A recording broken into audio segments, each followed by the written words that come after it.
Let what is hard in eating disorder recovery be hard. This goes beyond eating disorder recovery. This goes for life. And just like in an eating disorder, the way you do one thing is the way you do everything. So it's going to show up in other places. We're focusing right here on eating disorder recovery and letting what is hard there be hard. Let what is challenging in eating disorder recovery be challenging, even if it seems like it should be easy. Even if it seems like it's easy for everybody else. Even if you used to be able to do it. Even if you think you should be able to do it. Even if your friends can do it and your family can do it. Let what is hard for you be hard. This is a big thing that trips people up in eating disorder recovery. It is difficult for me, and I find that my peers struggle with it as well. This is what I mean by it.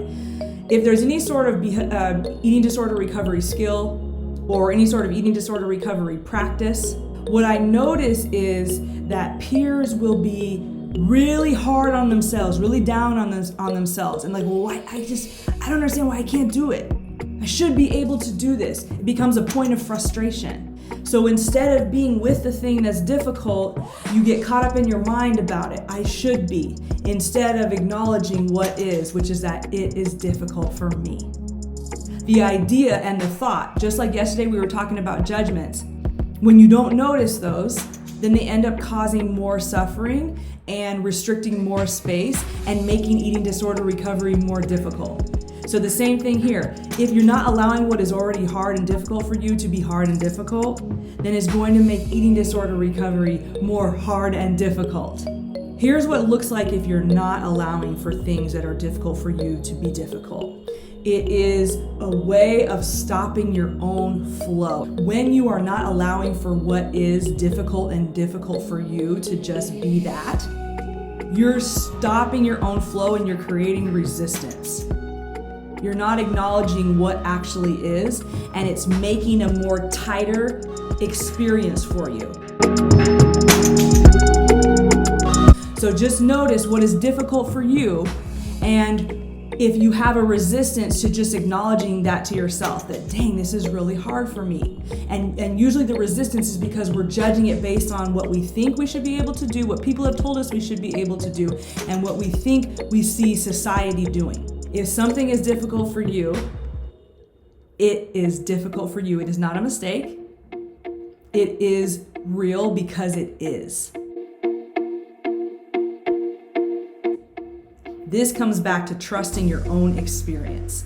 Now, another way this will show up is that if you are fighting against things that are difficult for you and not willing to just be with the fact that, dang, this is hard and that makes me feel anxiety or that makes me feel anger or that makes me feel frustration, if you're not able to just be there, then you create a lot of exhaustion, tightness, and resistance because you're trying to keep it at bay, you're trying to force yourself through it. When you allow what is difficult to be difficult and just acknowledge that, damn, this is really hard, you can, again, it's a shoulder drop. Shoulders drop, and now you have space. Now you can breathe. It doesn't mean the thing is easy, but it's giving you space. When you don't allow for this to happen and you're caught up in that tightness and that pushing and pushing it away, it's going to be harder for you to let go of eating disorder behaviors because the pain that is underneath that difficulty is still going to just be right there. And the judgment that you have of yourself for not being able to do the thing that you find difficult is going to cause more pain and more suffering. And because an eating disorder may be the go-to thing for you to deal with that pain and that difficulty, it's going to make it easier to go to those behaviors because of this tightness, the exhaustion, and the pain that's underneath it, than it would be if you were just allowing it to be difficult and now you have space, now you're building self-trust, now you're honoring yourself and getting to know yourself. Again, it's not a mistake. If something is difficult for you, the very first thing to do would be to acknowledge that. This is hard.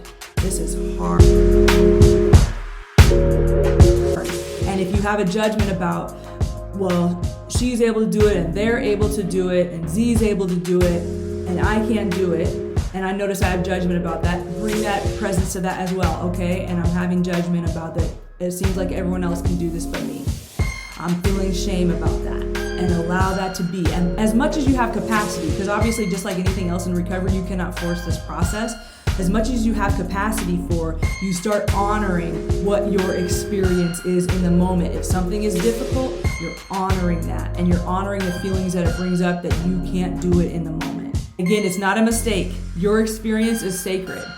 Your path is sacred. It's not a mistake that it's happening. It is difficult for you because of all your life experience up until this moment, because of the society that you live in up until this moment and this present moment, and because of the nature of the work you're doing with your past lived experience, with the society as it is, and the challenge of what you're trying to do. So there's so many factors that are happening in one moment that make what is hard to do. So acknowledging what is challenging is a very important part of eating disorder recovery. If you do not acknowledge what is challenging for you, then you will be creating resistance by pushing against it, and it will make recovery a lot more difficult.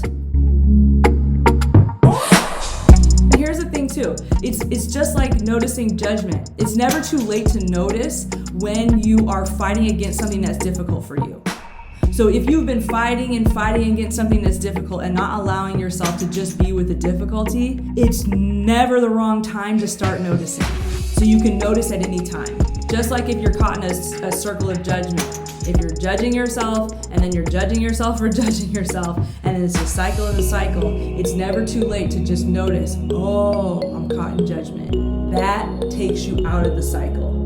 When you're fighting against what is difficult because you have a thought that you should be able to do something and you're feeling shame and you don't want to feel those difficult feelings, then the first thing that will allow you to get out of that resistance and that forced, exhaustive energy is to notice, this is difficult for me. This is difficult for me.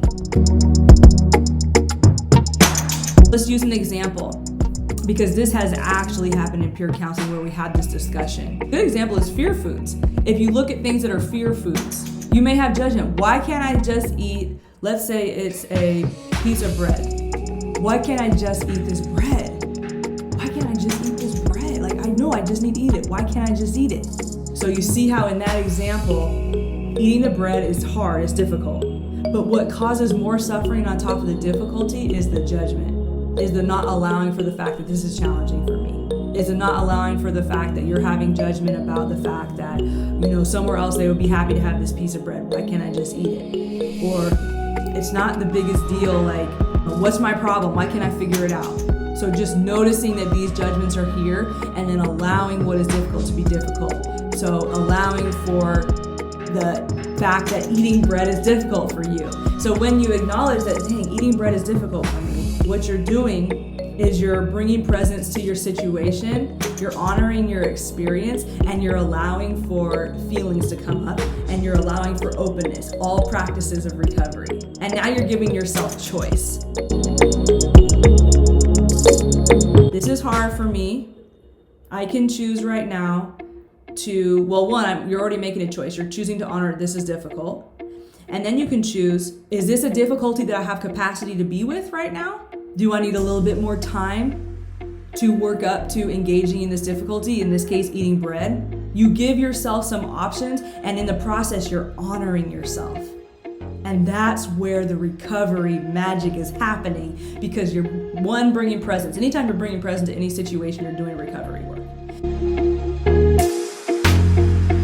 And then two, you are actually acknowledging and honoring your experience. You're validating your own experience. And for a lot of people struggle with eating disorders because they feel like their experience is not valid. Nobody has ever validated their experience. Nobody has understood what their experience is like. But now what you're doing is you're validating your own experience, and you are providing understanding for your own experience. So what you may have never had in your life, you're now giving to yourself by honoring that this is hard for me. This is difficult for me. And that's the power of this exercise. When you are not willing to acknowledge what is hard and difficult for you, you are perpetuating the past lived experience of feeling like my feelings are not valid, my feelings are not worthy, nobody understands me. You perpetuating that cycle. when you're not just acknowledging this is hard, but when you acknowledge it, you're changing that cycle. You're breaking that cycle. It's starting with you. You're making it happen. And that's why that work of bringing presence and acknowledging your lived experience is the most powerful work in eating disorder recovery.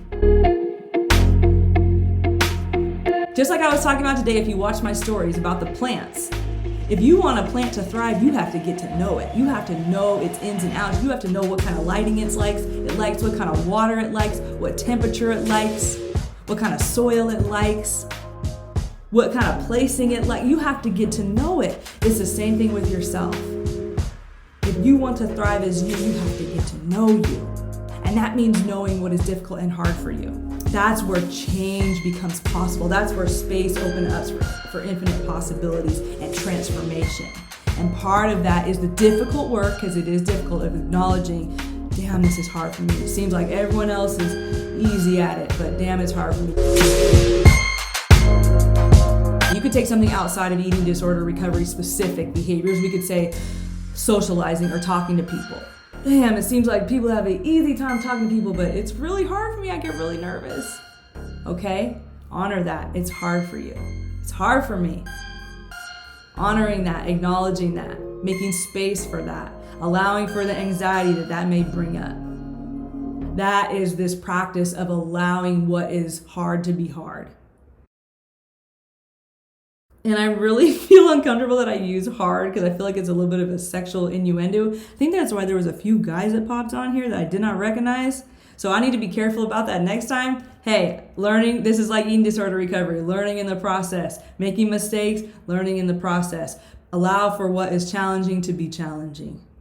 That is part of eating disorder recovery work. There's no way getting around having to get to know yourself and all your difficulties in order to have a sustainable recovery. You can't get somewhere by leaving yourself behind. So that means all your difficulties come with you. And so it's not about pushing through things or making things disappear or fighting against things. It's about acknowledging and bringing presence to things. That gives space and openness for transformation.